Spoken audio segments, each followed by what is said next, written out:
Nairagdag po mga kapatid. Let us pray.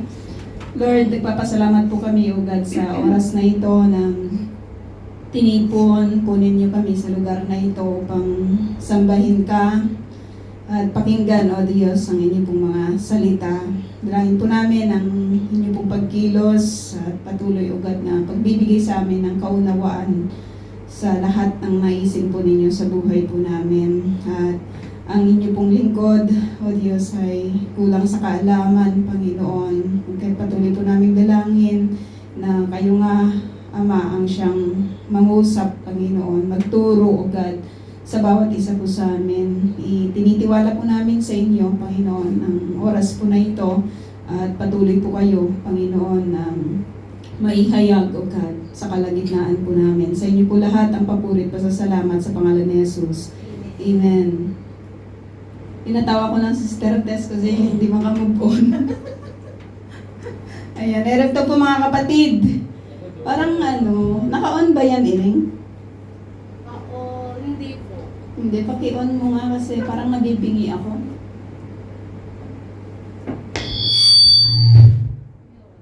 Ayun o. Masyadong mataas. Malakas naman siya. Ibababa. Ibababa. Nag-feedback pa rin. Patayin mo na lang. Ayan. Naririnig naman po, ano? Ayan. Ipagpapatuloy po natin, mga kapatid, yung ating pag-aaral dito po sa book ng Matthew. At nandito na po tayo sa chapter 14. No, hindi pa tayo tapos dito po sa chapter 14. Titignan po natin yung verses 22 to 32 ngayong gabi.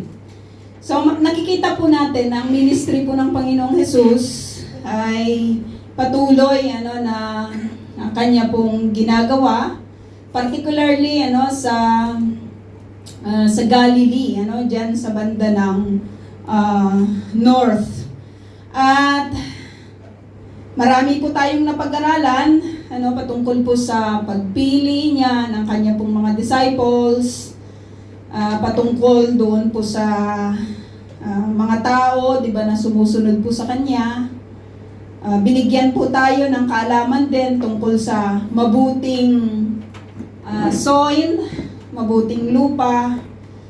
Binigyan din po tayo ng kaalaman tungkol po sa mga talinhaga na kanya pong itinuro sa kanila. At ngayon ay pinapag-aralan po natin ito, at the last time, yung last week, napag-aralan naman po natin yung kanyang mahimalang pagpapakain sa 5,000. So, kung titignan po natin, a complete demonstration ng kanya pong pagiging Diyos.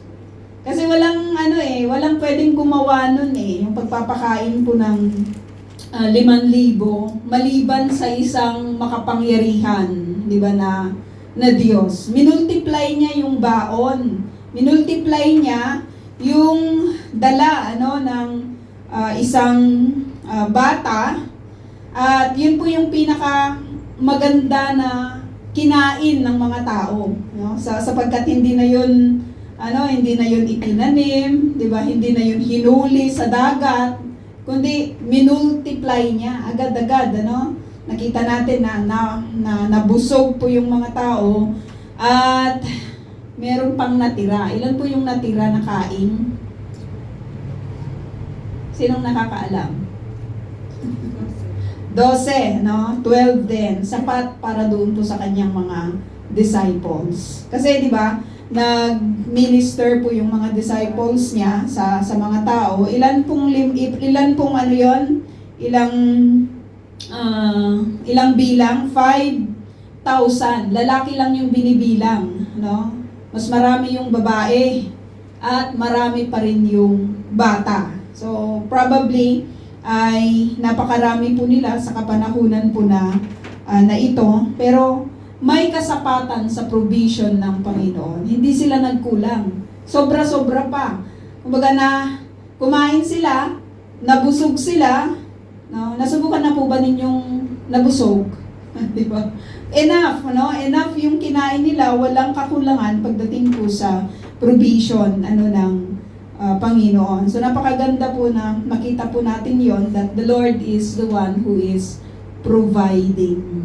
Siya po yung nagpro-provide ng lahat ng mga pangangailangan. So dito po sa verse 22, sabi po dito na pagkatapos ng event po na yon, it is a continuation. Katulad din po ako ni Inay, nakatutok po dito, no?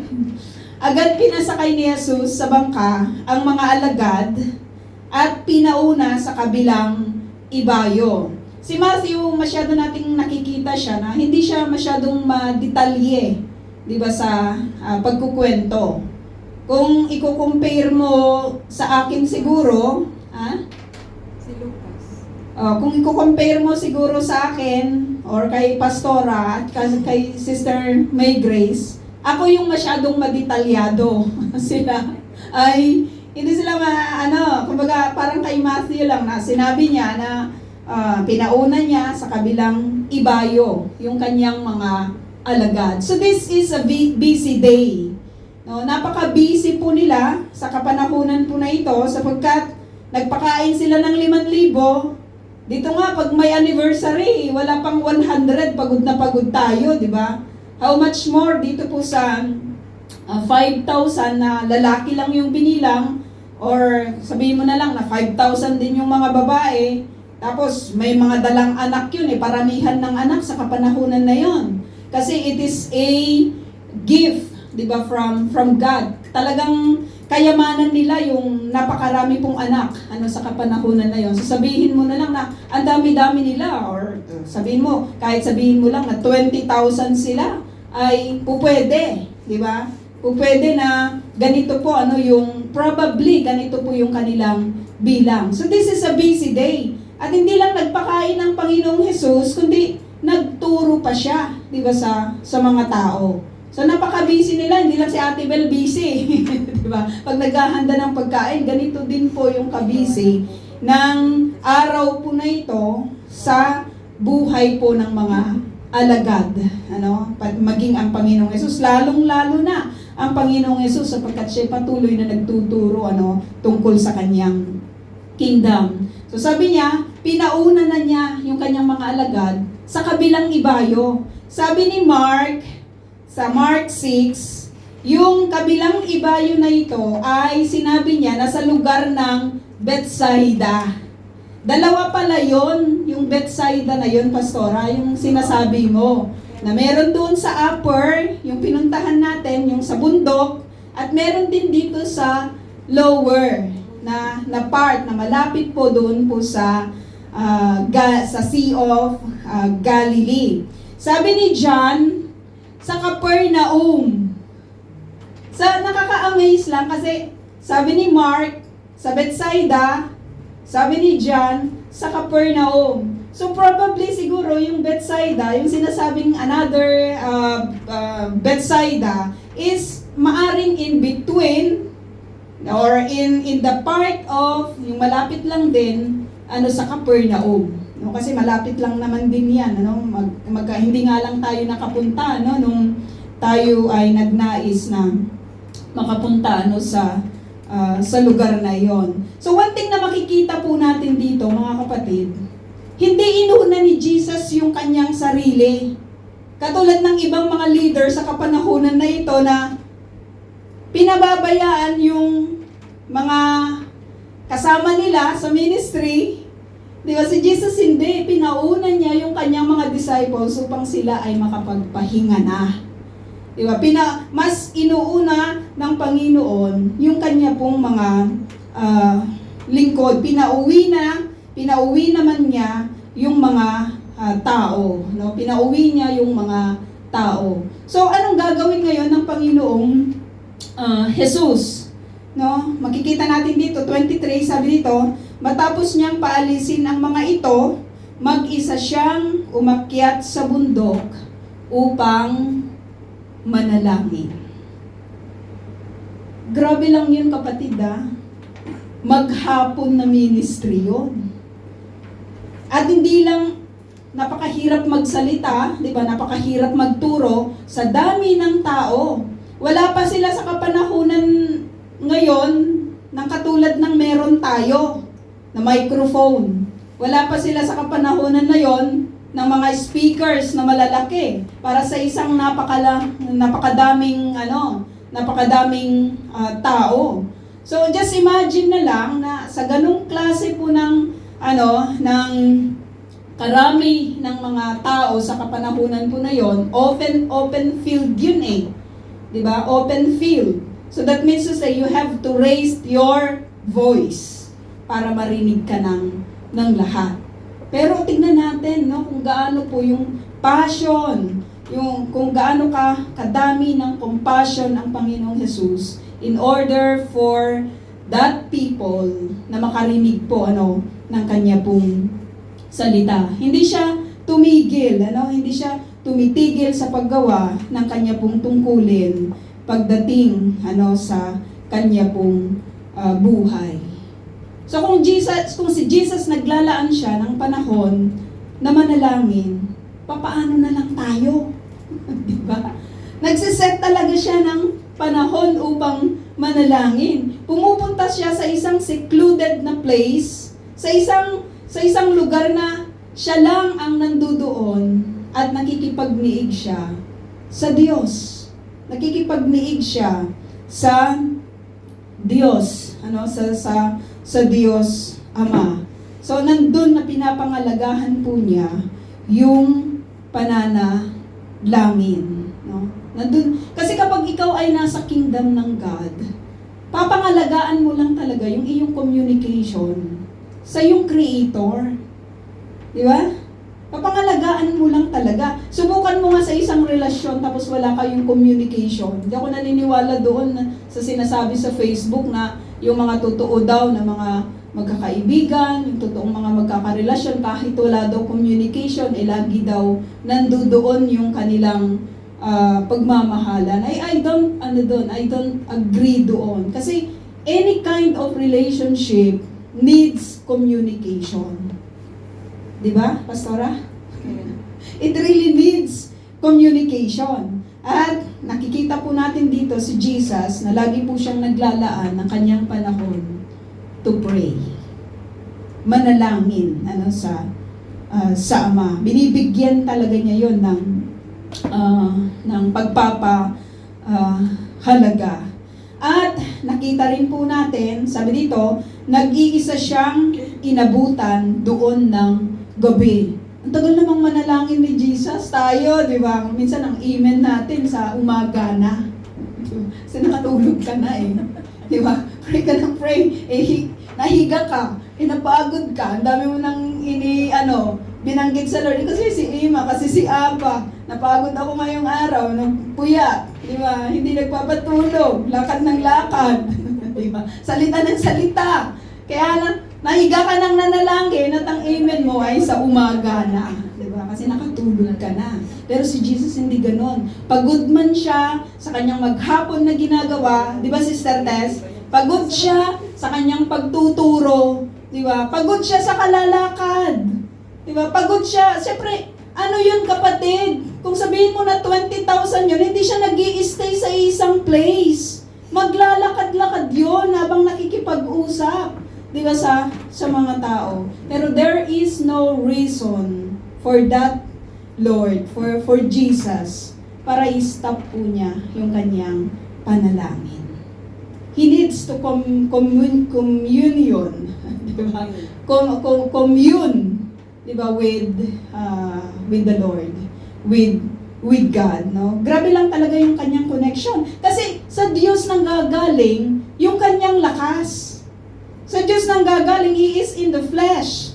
At nakikita po natin, di ba na 100% God siya, 100% man, pero hindi po niya, hindi niya ginamit yung kanyang pagka-Diyos. Itinuturo lang, maging sa kapanahunan po na ito, that we really need to commune with our Creator. Ilang beses po kayong nananalangin sa isang araw? Si Jesus, inabot siya doon ng gabi. Inabot siya ng gabi. Nagpakain siya. Ang hirap namang magpakain kung madilim. Wala naman silang flashlight sa kapanahunan na yon. So, just imagine na lang na may araw pa nung siya'y nagpakain. At nakita rin po natin na very concerned siya sa pagbabalik ng mga tao na ito sa kanila pong mga lugar. So pinaalis niya sila nang nakikita pa nila yung kanilang dadaanan. Pero siya, nag-stay siya, hindi niya inuna yung kanyang sarili. Pagod ang flesh ko eh. Minsan ganyan, may lagnat ako, hindi ako makakapunta. Hindi ako makaka-attend sa BS kasi antok ako and everything. But God, si Jesus, hindi yon. Inuna po niya yung pananalangin. Tapos na yung isang araw eh. Nakakatawa lang sa Panginoon, tapos yung isang araw, pagod siya sa kanyang trabaho, pagod siya sa ministry, pero walang naging hadlang upang hindi po siya maglaan ng kanyang panahon na manalangin sa Diyos. Parang nahihiya tuloy ako sa Lord kasi, di ba? Minsan sa pananalangin ko mga kapatid, ganito, Lord, alam po ninyo yung lahat. Kaya pinagkakatiwala ko na po sa inyo ang lahat. Amen. Diba? Si Jesus, inabot siya doon ng gabi, kapatid, sa kapapanalangin. Ano naman yung kanyang ipinapanalangin? Nakita natin na sinabi niya kay Peter, ipinanalangin kita, Peter, na mapagtagumpayan mo yung lahat. Diba? Ipinanalangin niya yung mga disciples. Ipinanalangin niya yung mga tao that as He speak the word of God, di ba? Makita nila yung kanya pong yung kalooban po ng Diyos. Nagbababad siya sa panalangin. Nakakahiya lang talaga tayo minsan kasi we don't value kahit yung sa mga prayer meeting kasi nakakaantok eh. Minsan ganyan eh. Kumbaga, bago natin husgahan si Peter na natulog nung prayer meeting sa Garden of Gethsemane, tayo ganun din. How many times na hihikab-hikab tayo kahit dito sa church. Diba? At kahit sa mga prayer meeting. Pero si Jesus hindi natin nakita, hindi natin nabasa na hindi niya pinangalagahan ang pananalangin. Sabi dito, verse 24, samantala ang bangka ay nasa laot na, ngunit sinasalpok ito ng mga alon dahil pasalungat ito sa hangin. Sabi ni Mark, tignan natin, sabi ni Mark dito, maganda lang yung sinabi niya na sabi dito, pagsapit ng gabi, nasa laot na ang bangka habang si Jesus ay nag-iisa sa pangpang. Nakita niyang nahihirapan sa pagsagwan ang kanyang mga alagad dahil pasalungat sila sa ihip ng hangin. One thing na makikita natin dito mga kapatid, yung word na nakita niya. Di ba? Nakita niya na hirap. Sabi dito sa Mark 6:48, nakita niyang nahihirapan sa pagsagwan ang kanyang mga alagad. So kahit na nandun siya sa pangpang, kahit nandun siya sa isang lugar, sa isang secluded na lugar upang manalangin sa Ama, alam mo yun, yung mata niya nandun nakafocus sa kanyang mga disciples. Nakita niya yung kanilang struggles. Nakita niya yung kanilang kahirapan sa pagsagwan.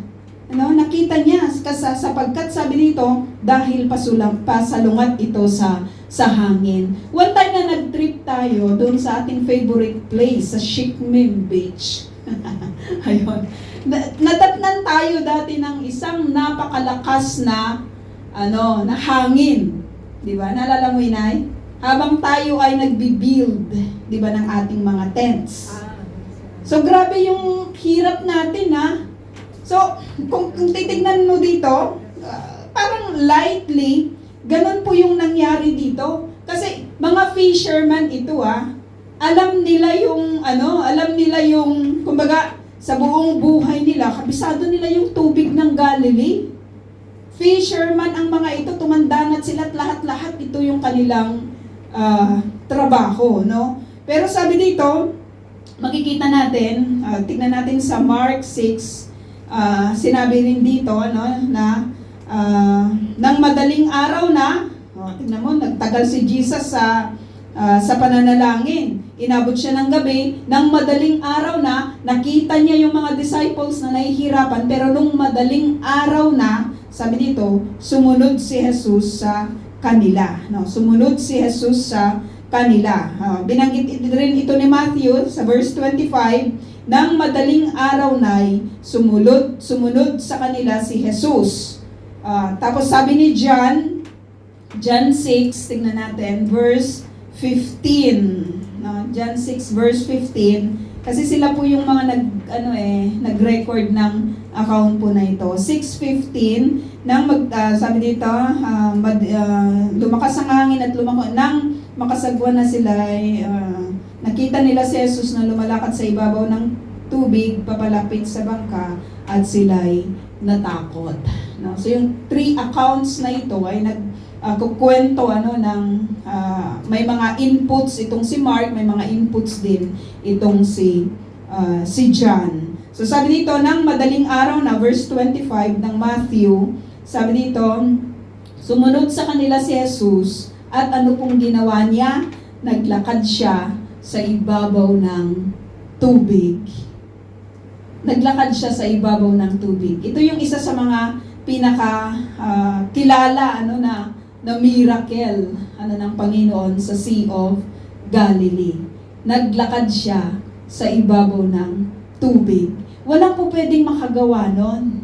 Walang po pwedeng makagawa nun. That's a personal thing, 'di ba? Na tanging Diyos lang yung pwedeng makagawa. Pwede tayong maglakad din, pero natatouch natin yung lower, 'di ba, na part ng tubig, yung lupa, yung mga bato, natatouch po natin 'yon. Pero si Jesus, sabi dito, naglakad siya sa ibabaw ng tubig. Napakalalim ng Sea of Galilee. Wala pang maaring naka-arok ng lalim nun, no? Or kaya, I don't know lang, hindi ko na-check kung may mga nag-i-scuba diving doon. Parang hindi ko pa yata na encounter, no? Pero nakita natin ang miracle po na ito ay ginawa ng Panginoon. That speaks of His divine authority over nature. Siya lang ang pwedeng gumawa nun. Sabi niya sa tubig, maglalakad ako. At ang tubig, sinabi niya, sige, i-carry kita. Diba? Nag-obey ang nature sa Panginoong Jesus. Nung sinabi niya, stop, sabi niya sa typhoon, nag-stop. Pati hangin, diba? Pati unos ay kaya po niyang paistapin. He is in control sa kahit na anumang nature, sa kahit na anumang klase ng nakikita natin sa ating pong paligid. At sabi dito, let's continue, ikaw ba naman makakita ng naglalakad sa ibabaw ng tubig? Mga fisherman ito, mga kapatid, ang buhay nila ay nasa laot. Kabisado nila yung tubig, maging yung amoy siguro nito, at yung mga isda, ay kabisado po nila. Pero yung makakita nga ng madaling araw, di ba, na isang naglalakad sa tubig, maaintindihan natin yung kanila pong reaksyon. Sabi dito sa verse 26, kinilabutan sa takot ang mga alagad nang makita nilang may lumalakad sa ibabaw ng tubig. Kinilabutan. First time nilang makakita, ng isang nilalang na naglalakad, sa ibabaw ng tubig. At ano yung kanilang nabanggit? Ang sabi nila, multo. Multo nga naman. Paano naman mangyayari yun? Parang yung sa akin lang, parang may nakita akong cross sa kalangitan, yung pala, yung screen lang. Parang, lang yun, false alarm. Sabi ko pa kay Pastora, lumabas ka, may cross. May cross talaga, sabi ko. Paglabas niya doon sa kinaroroonan niya, wala namang cross. Yun pala yung screen lang yung nakita ko. Nadoleng lang ako doon, no? Pero dito hindi, mga kapatid. Lahat ng mga alagad nakakita na ang Panginoong Hesus ay naglalakad sa ibabaw ng tubig. Maraming gumagaya sa kapanahunan na ito. No, kung i-scan mo yung YouTube, may mga gumagaya. Pero may mga nilalagay naman sila sa sa dinadaanan nila na something na magfo-float. No, pero si Jesus walang ganon. talagang yung kanyang authority lang over nature ang siyang gumana. No? Talagang nakita lang natin na sabi ng tubig, i-carry ko po kayo. Diba? Hindi kayo lulubog. No, nung maaaring sinabi ng Panginoong Hesus, steady ka lang water, ang water nag-obey. 'Di ba? Ang water nag-obey. Nung sinabi niya sa lupa, magpabukal ka ng tubig, bumukal ng tubig. Ganun po yung authority ng God, no? Grabe po yung display ng authority ng Lord. At ang sabi nila, one thing na makikita pa natin dito, mga kapatid, naglakad si Jesus exactly doon sa place na kung saan nandun ang mga disciples. Kasi kita niya yung hirap nila, 'di ba, sa pagsagwan. Or maaring sabihin man natin na ang lawak-lawak kaya ng Galilee. Paano mo naman kung sabihin man natin na sige, pinauna ko na kayo sa Bethsaida, alam ba ni Jesus kung saan yung eksaktong location ng mga disciples sa kapanahunan na yon, na sila'y binabayo ng matinding hangin? No? O kaya papunta man sila sa Capernaum or somewhere in that place. Paano naman malalaman ng isang ordinaryong tao yung exact na location mo? Sa Capernaum na nga lang, di ba? Hindi tayo magkaigihan kung nasaan na si Pastora. Diba? Saan si Pastora? Lapit-lapit lang, no? Di ba kasi lagi na yung hinahanap pag gano'n, saan si Pastora? Di ba? Ito, ang lawak-lawak ng Galilee, kapatid, yung Sea of Galilee. Pero one thing na makikita po natin dito, God knows yung paghihirap ng mga disciples as they encounter yung storm, at alam niya yung exacting location ng mga disciples. That speaks a lot sa buhay po natin. Whatever be your struggles in the storm, whatever be your paghihirap sa buhay na ito, whatever be your paghihirap sa trabaho mo, di ba? Whatever be yung talagang grabing heartache, na katulad po ng binanggit ni Brother Bernie kanina, inantay kong tumaloy pero hindi tumulo, no? Pero alam mo yon, alam niya yung lahat. Nakita niya kita niya. So, ang sarap-sarap lang nitong malaman, mga kapatid, na in our struggles, God sees it. Alam niya, Pastora. Diba? Alam niya kung kulang ka sa tulog. Alam niya yung fear mo. Alam niya yung lahat sa'yo. Bakit? He is the creator He is the creator of everything. Alam niya exactly kung nasaan ka. Alam niya exactly kung nasaan yung mga disciples na ito. At dun mismo siya dumaan sa kanila.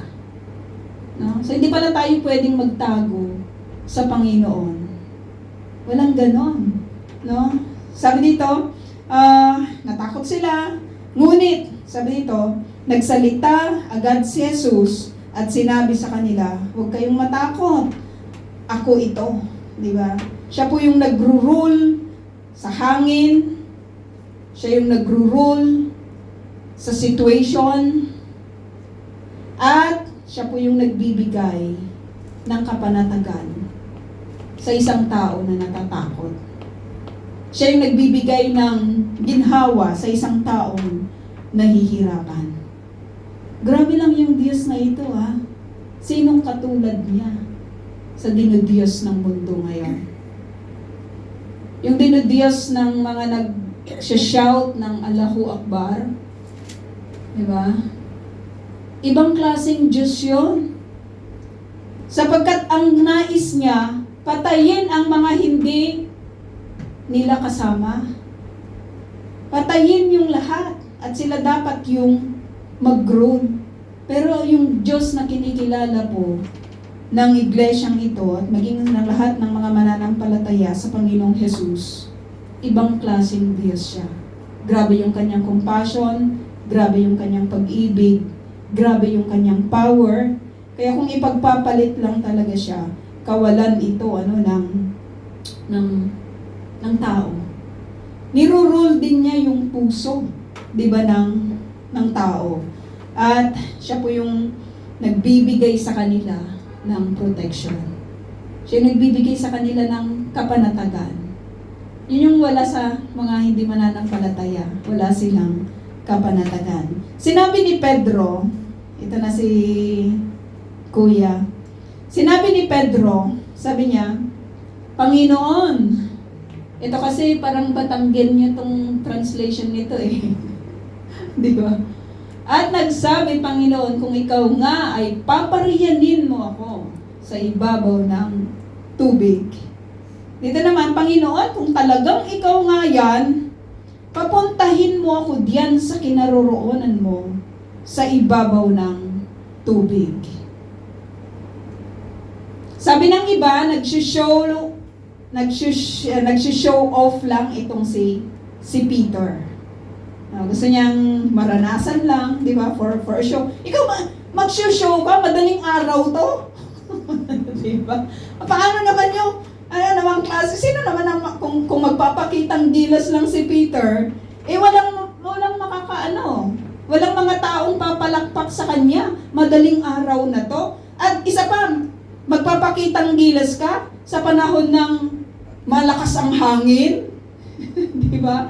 Hindi. Ano yung nag-urge kay Peter para gawin yung request na ito sa Panginoon?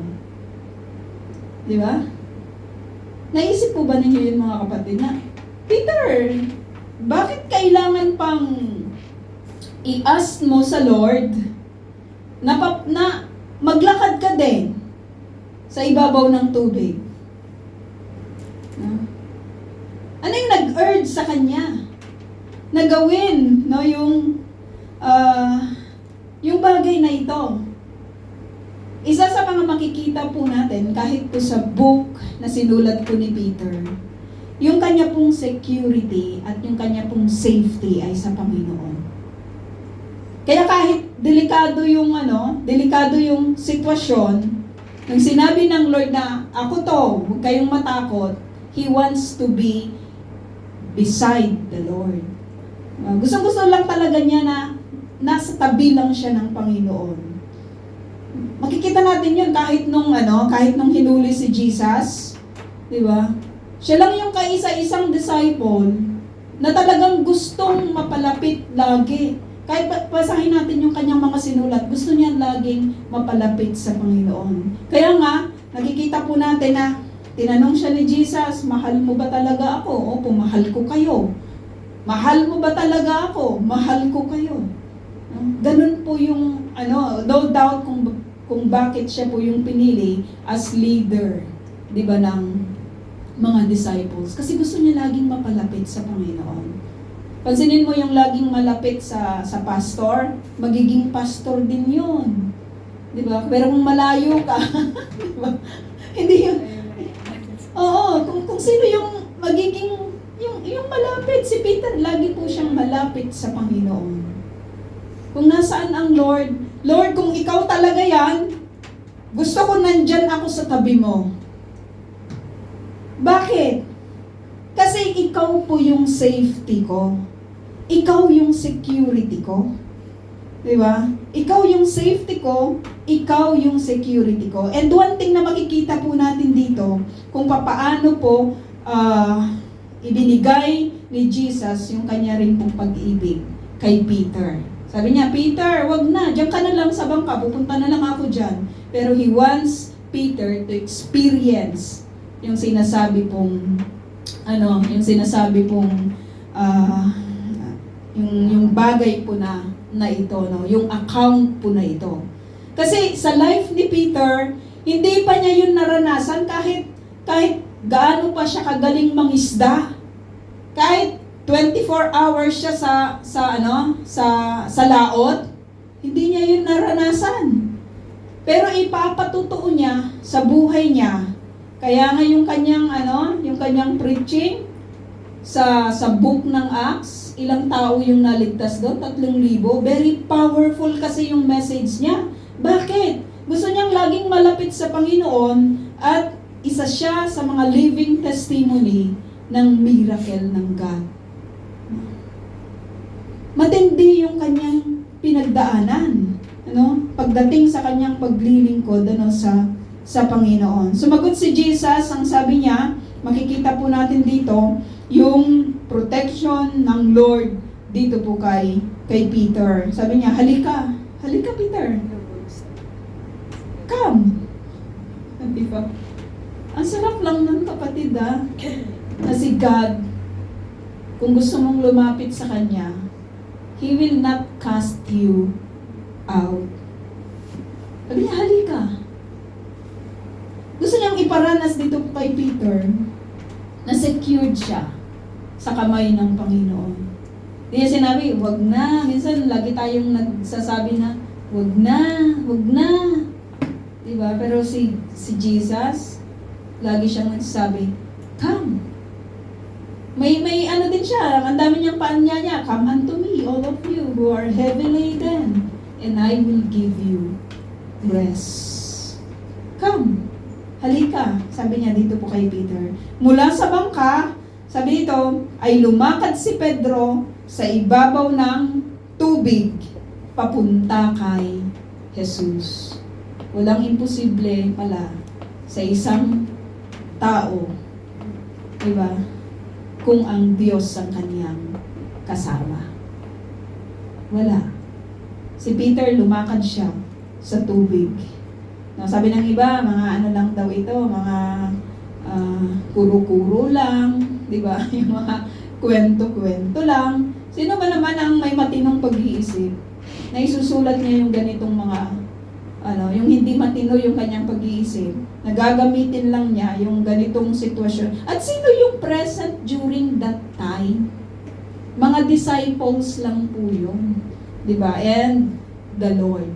Pero sino yung isang matino ang pag-iisip na iaalay niya yung kanyang buhay na mamatay ng dahil lang sa kanilang pinangahawakan? Wala, di ba? Wala. Kung hindi tama yung kanilang mga nakita at narinig ng tungkol sa Panginoong Yesus, iaalay ba nila yung kanilang buhay sa pagpapagod o sa pagpapagal para lang maiproclaim ang salita ng Panginoon? Ganito yung ginawa ng mga disciples kasi totoo Totoo yung kanilang nakita. Paano kung si Sister Tess? Kunyari lang, no? Sinabi niya, no? Kumbaga, sa isang sitwasyon, nasasabihin niya, no? Kunyari lang na siya yung Misaya. Paniniwalaan mo ba siya? Di ba? Ina ng awa? Di ba? Hindi. Hindi ka maniniwala doon. Sasabihin ni Ate Bel, hindi siya talaga yung ina ng awa. Talagang magpapakamatay siya. Nang dahil lang kay Sister Tess. Pero wala namang mga miracles na ginawa. Diba? Wala namang proof, 'di ba, ng kanyang divine power or yung kanyang divine life. Magpapakamatay ba si Ate Bel sa isang wrong or sa isang false na pinaniniwalaan? Yung mga disciples, totoo yung kanilang nakita, totoo yung ministry ng Panginoon, totoo yung kanilang na-experience. Nakakita sila ng napakarami pong mga tao na pinagaling ng Panginoong Jesus. Kaya, di ba, ang kamatayan, sabi ni Pablo, to die is gain. No, ang kamatayan ay isang kapakinabangan. Sabi dito, mula sa bangka ay lumakad si Pedro sa ibabaw ng tubig papunta kay Jesus. Ngunit, nang mapansin niya na malakas ang hangin, siya ay natakot. O si Peter ito, kabisado niya yung lugar, kabisado niya yung tubig, kabisado niya yung place, tumanda na siya doon. Pero nagkaroon po siya ng takot at nagsimulang lumubog. Bago natin husgahan si Peter, marami din tayong kinatatakutan. Di ba? Marami tayong kinatatakutan sa buhay na ito. Yung security natin minsan, nakikita natin sa paligid natin. No, hindi natin nakikita sa kung sino yung nagbibigay, di ba, ng security. Kasi napansin niya imbes na mag-focus siya sa Panginoong Jesus, ang tinignan niya yung hangin at ang tinignan niya yung alon. Di ba? Ganon din sa buhay natin, mga kapatid, kapag hindi tayo nakafocus sa Panginoon. Kapag inalaw natin yung distraction sa buhay po natin, lulubog tayo. Lulubog tayo. Si Peter, ganun po yung nangyari. Lumubog siya. Kasi nag-focus na siya, hindi na siya nakatingin sa Panginoong Jesus. Kaya sabi ng scriptures, fix your eyes unto Jesus, the author, perfecter, ano pa, Pastor? ng ating pananampalataya. Fix your eyes, sabi niya. Ang tanong doon, kapatid, naka-fix po ba yung eyes natin sa Panginoon? O naka-fix sa ibang bagay? Sabi po dito, Panginoon, sabi dito, sagipin ninyo ako, sigaw niya. Napakapalad ng isang Peter na sa mga panahon po ng kanyang desperation, sa panahon ng kanyang takot, sa panahon ng kanyang paglubog, meron siyang tinatawagan ang Panginoong Jesus, no? Sa kanya hindi niya sinabi, "Oy mga disciples, tulungan niyo ako." Pwede naman humingi siya ng tulong, di ba, sa mga disciples. Pero yung situation, kapatid, malakas yung hangin, di ba? Hindi stable yung tubig. Kapag malakas po yung hangin, yung mga disciples hindi rin siya kayang i-save. Yung bangka nga medyo hirap siya, di ba? Na binabayo ng hangin. Only God can help Peter and the disciples at this time. At sabi niya, sagipin ninyo ako, sigaw niya. Kanino po tayo humihingi ng tulong every time na tayo po ay natatakot, na tayo po ay may mga pagsubok, or tayo po ay lubog na. Di ba? Hindi lang lubog sa utang. Lubog pa talaga sa spiritual, no? Sa Lord tayo tumawag. Katulad po ni Peter. Ano kagad ang ginawa ng Panginoong Jesus? Nakita po natin, sabi dito, agad siyang hinawakan ni Jesus. That speaks of His love, kapatid. That speaks of His love, no? Yung kanyang pag-ibig lang ay grabe lang talaga ang Lord. Umibig sa tao. Kung titingnan mo yung kanyang pag-ibig, napaka selfless. Yeah, selfless, yung term ni Sister Maykres. Selfless. Grabe siyang umibig. Sinong Diyos lang talaga ang katulad ng Diyos na ito na kinikilala ng iglesyang ito? Grabe yung kanyang pag-ibig, no? Sabi niya, agad niyang hinawakan, no? Palubog na itong si Peter. Hindi niya sinabi, lumubog ka dyan. Diba? Pero hindi. Lagad niyang hinawakan ang kamay ni Peter. At ang sabi niya, bakit ka nag-aalinlangan? Napakaliit ng iyong pananampalataya. Sabi niya kay Pedro. Nakaka-amaze lang sa Panginoon na yung mga maliliit ang pananampalataya, hindi niya itinataboy. Diba? Bagkus binibuild niya yung maliit ang pananampalataya. Binibuild niya into something greater para maging greater siya, para maging great siya, para maging great faith siya. No? Ganun po ang Lord, builder siya ng buhay natin. Maliit ang pananampalataya mo, ibibuild ka niya. Maliit yung hope mo, ibibuild ka niya. Di ba? Builder siya ng buhay. Lamang we need to focus our eyes sa Panginoon, no? At hindi sa kahit na anong sitwasyon. Sabi dito 32, pagsakay nila sa bangka, tumigil ang hangin. Tumigil ang hangin, kapatid. Bakit? Kasama na nila si Jesus eh. Sa taong pagod, sa taong problematic, alam mo kapag kasama mo ang Lord, panatag ka. Di ba? Titigil yung hangin. Titigil yung, tumigil yung hindi maayos na sitwasyon, 'di ba, sa buhay ng isang tao. Kapag kasama po nila ang Lord. Pero pag hindi nila kasama ang God, 'di ba, magulo po yung buhay ng isang tao na wala ang Lord sa buhay niya. Napakagulo. Makikita mo na lang yan, ang gulo-gulo. At sabi dito, sinamba siya ng mga nasa bangka. Tunay nga pong kayo ang anak ng Diyos, sabi nila. Yung word ng pagsamba, mga kapatid, sa Panginoong Jesus, kung titignan po natin, they have all the reason to worship God. No, sa account lang na ito, makikita po natin yung kanyang authority over nature. Hindi mo ba sasambahin ang isang Diyos na may control sa nature? Makikita rin natin yung kanyang divine na knowledge. Alam niya mismo yung pinagdadaanan ng mga disciples. Alam niya yung eksakto na locations po nila.